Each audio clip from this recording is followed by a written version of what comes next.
আসসালামু আলাইকুম এভরিওয়ান। শুরু হয়ে গেছে গ্রাম বাংলার ঐতিহ্যবাহী শক্তিধর খেলা, কুস্তি খেলা। দুই পালোয়ান জামিরা, দুই পালোয়ান কুস্তি লাগতেছে। এখন জামিরা পশ্চিম পাড়ায়, ফুলতলা, খুলনা। দেখুন দুই শক্তিধর কুস্তি লাগতেছে। এটা গ্রাম বাংলার ঐতিহ্যবাহী খেলা, শক্তির খেলা, কুস্তি খেলা।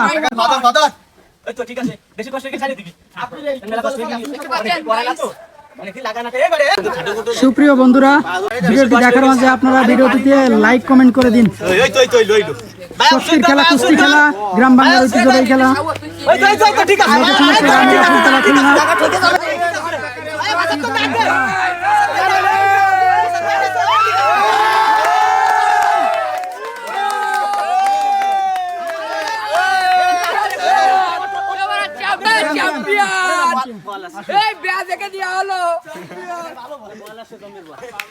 তো ভিডিওটি ভালো লাগলে অবশ্যই লাইক কমেন্ট করবেন। এরকম ভিডিও আপনাদের মাঝে আমি প্রতিনিয়ত দিব। তো সবাই ভালো থাকবেন, সুস্থ থাকবেন। আল্লাহ হাফেজ।